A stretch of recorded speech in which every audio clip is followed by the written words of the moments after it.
أعوذ بالله من الشيطان اللعين الرجيم. بسم الله الرحمن الرحيم.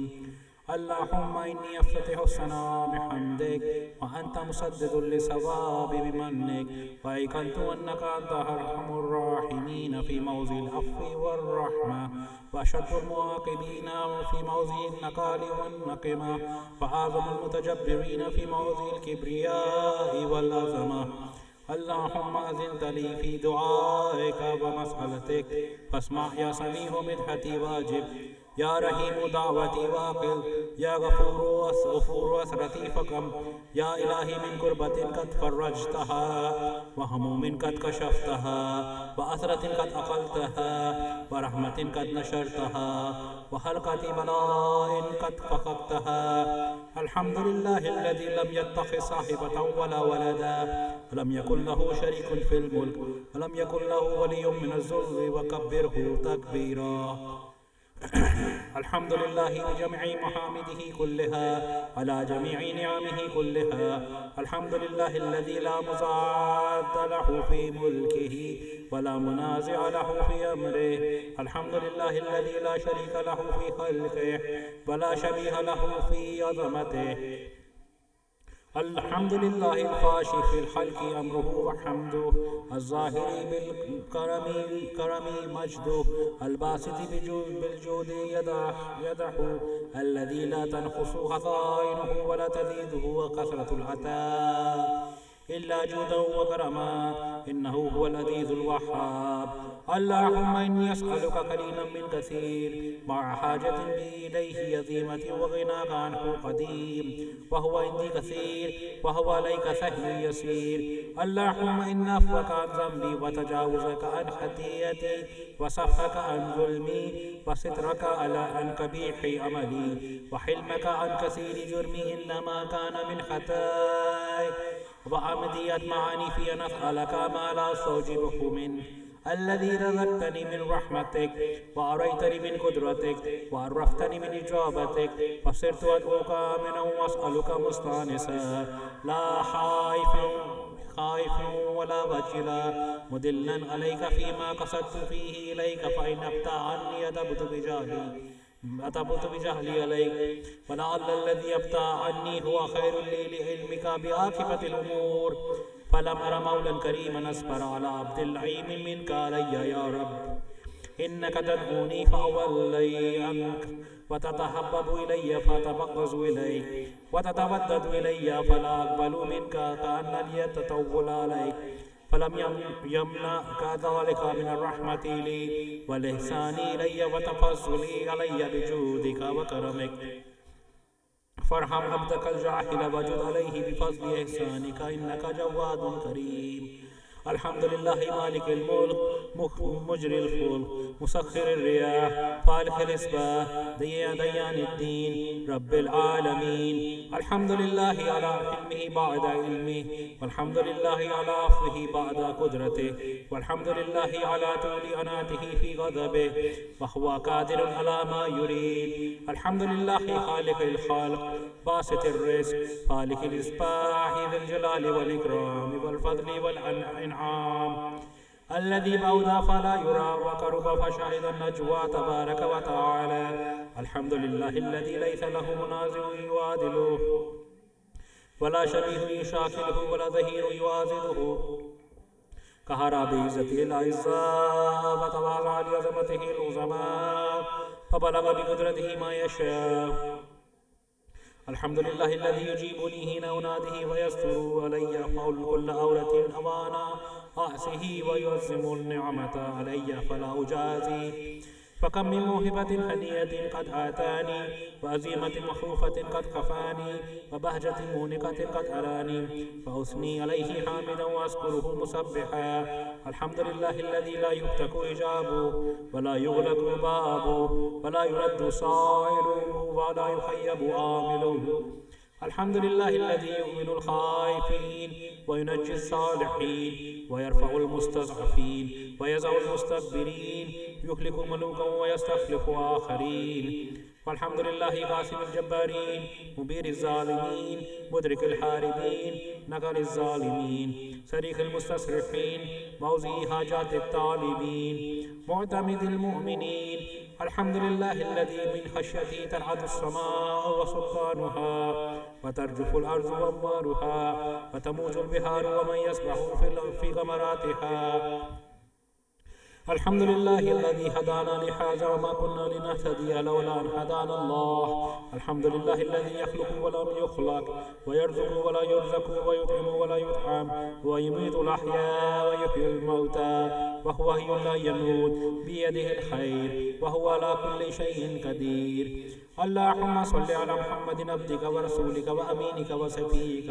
وحبيبك وخيرتك من خلقك وحافظ سرك ومبلغ رسالاتك أفضل وأحسن وأجمل وأكمل وأزكى وأنمى وأطيب وأطهر وأسنى وأكثر ما صليت وباركت وترحمت وتحننت وسلمت على أحد من عبادك وأنبيائك ورسلك بصفتك وأهل الكرامة عليك من خلقك اللهم صل على علي أمير المؤمنين ووسيء رسول رب العالمين عبدك ووليك وخير رسولك وحجتك على خلقك وآياتك الكبرى والنبأ العظيم وصل على الصديقة الطاهرة فاطمة سيدة نساء العالمين وصل على سبطي الرحمة وأمام الهدى الحسن والحسين سيد شباب أهل الجنة وصل على أئمة المسلمين علي بن الحسين ومحمد بن علي وجعفر بن محمد وموسى بن جعفر وعلي بن موسى ومحمد بن علي وعلي بن محمد والحسن بن علي والخلق الهادي المهدي حججك على عبادك وأمنائك في بلادك صلاة كثيرة دائمة اللهم صل على ولي أمرك القائم المؤمل والعدل المنتظر وحفه بملائكتك المقربين وأيده بروح القدس يا رب العالمين اللهم صل على محمد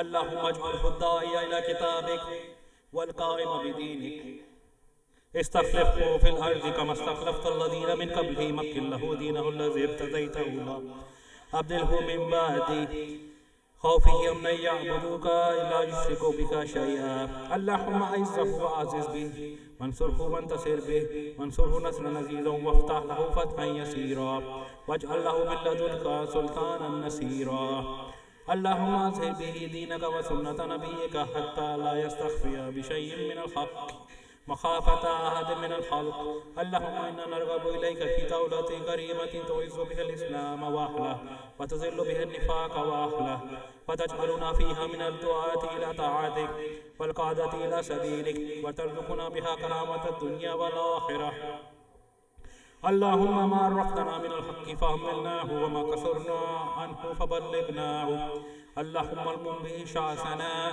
واشعب به صدقنا وارتب به فتقنا وكسر به قلتنا وأعزز به ذلتنا وأغني به عائلنا واجزي به عن مغرمنا واجبر به فقرنا وسد به خلتنا ويسر به أسرنا وبيز به وجوهنا وفك به أثرنا وأنجه به تلبتنا وأنجز به مواعيدنا واستجب به دعوتنا وأتنا به سؤلنا وبلغنا به من الدنيا والآخرة آمالنا وآتنا به فوق رغبتنا يا خير المسؤولين وأوسع المعطين اشفي به صدورنا وأذهب به غيظ قلوبنا واهدنا به لما اختلف فيه من الحق بإذنك إنك تهدي من تشاء إلى صراط مستقيم وانصرنا به على عدوك وعدونا إله الحق آمين اللهم إنا نشكو إليك فقد نبينا صلواتك عليه وآله وغيبة ولينا وكسرة عدونا وقلة عددنا وشدة الفتن بنا وتظاهر الزمان علينا فصل على محمد وآل محمد وآله وعين على ذلك بفتح منك تعجله وبزر تكشفه ونصر تعزه وسلطان حق تظهره ورحمة منك تجللنها وعافية منك تلبسنها برحمتك يا أرحم الراحمين. اللهم صل على محمد وآل محمد. اللهم برحمتك في الصالحين فادخلنا وفي عليين فارفعنا وبكاس من معين من عين سلسبيل فاسقنا ومن الهور العين من رحمتك فزوجنا ومن البلدان المخلدين كأنهم لؤلؤ مكنون فأكرمنا ومن ثمار الجنة ولحوم الطير فأطعمنا ومن ثياب السندس والحرير والاستبرق فالبثنا وليلة القدر وحج بيتك الحرام وقتلا في سبيلك فوفق لنا وصالح الدعاء والمسألة فاستجب لنا وإذا جمعت الأولين والآخرين يوم القيامة فارحمنا وبراءة من النار فاطلب لنا وفي جهنم فلا تغلنا وفي عذابك وهوانك ولا تبتلنا ومن الزقوم والزريع فلا تطعمنا ومع الشياطين فلا تجعلنا وفي النار ولا وجوهنا فلا تكببنا ومن ثياب النار وسرابيل الكدران فلا تلبسنا ومن كل سوء لا إله إلا أنت بحق لا إله إلا أنت فنجنا. اللهم صل على محمد وآل محمد وعجل فرجهم. أعوذ بالله من الشيطان الرجيم. بسم الله الرحمن الرحيم. إنا أنزلناه في ليلة القدر وما أدراك ما ليلة القدر. ليلة القدر خير من ألف شهر. تنزل الملائكة والروح فيها بإذن ربهم من كل أمر. سلام هي حتى مطلع الفجر. صدق الله العلي العظيم. صلوات الله.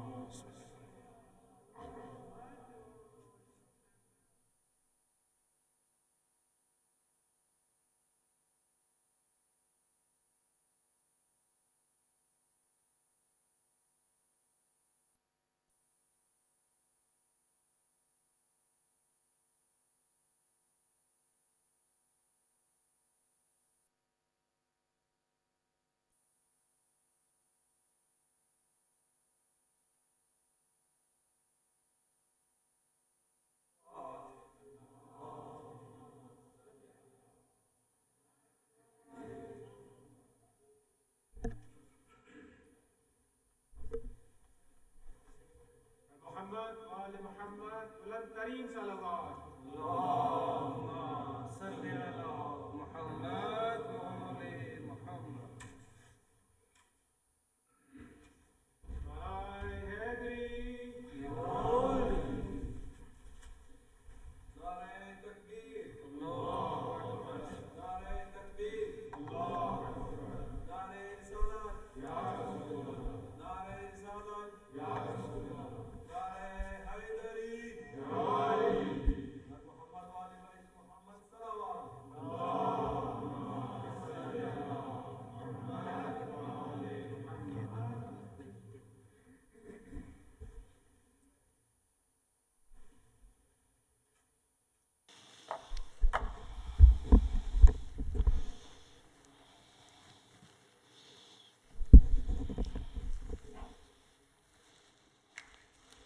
شكرا.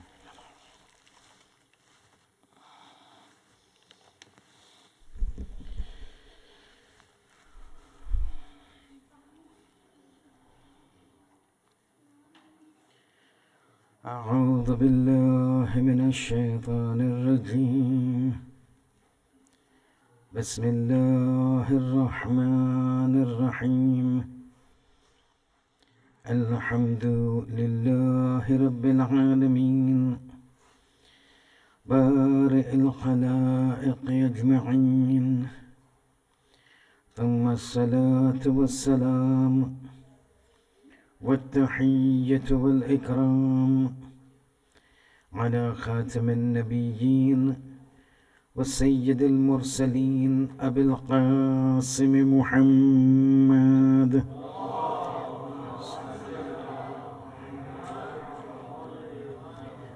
وعلى آله الطيبين الطاهرين المعصومين المظلومين، لا سيما على الإمام المنتظر وحجة الله الثاني عشر ابن العسكري المنتظر، ولعنة الله على أعدائهم أجمعين من الآن إلى قيام يوم الدين.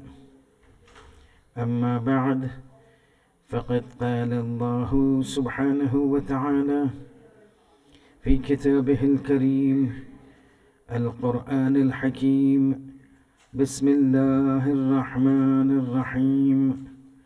شهر رمضان الذي أنزل فيه القرآن هدى للناس وبينات من الهدى والفرقان. صلوات.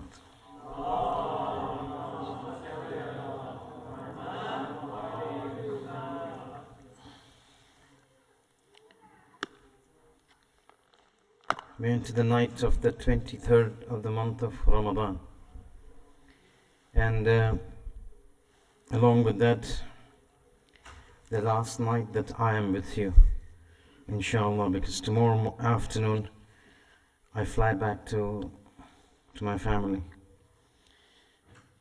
and it just appears like yesterday when I arrived in Melbourne, and in the blink of an eye I'm almost on my way back home. And while this may be a 5-day period that has passed in the blink of an eye, this is exactly how our life is going to pass by. Absolutely this way. Forget about the life of 60 years and 70 years and 80 years, if at all we live to that age. But when somebody, Rawat tells us, when somebody dies and goes to Barzakh, now imagine, Habil and Qabil, Hadrat Adam alayhi salam, since the time they have died and they are in the Barzakh, it's almost 6,000 to 7,000 years. And only Allah knows how many more years before إِذَا وَقَعَتِ الْوَاقِعَةِ, when the day of judgment will take place. And yet after thousands of years, on the day of judgment, when the person is being made to rise up from the grave and he's asked, "Kam labith, how long do you think you've lived?" The reply would be, "Yawman aw ba'da yawm," a day or part of a day. And hence it becomes very important that in this time when our life is just whizzing past us, and the only time we'll realize what the reality is when Malakul Maut comes and stands before us and tells us, "Hi Sheikh, let's go." That is the time we wake up. Wa wayla, wa musibata. And it is this instant that Amir al-Mu'mineen Ali ibn Abi Talib salawatullahi wa salamuhu alayhi has kept telling us. He says, "Mutu qabla an tamutu." Die before you're made to die. When will we be made to die? When Jibreel will come, when Malakul Maut will come and tell us, "Hiya, let's go." That's the time we will die. That's the time we will realize we've messed up. Imam says, die before you're made to die, means realize what you're messing up before you are actually made to die. It is tonight.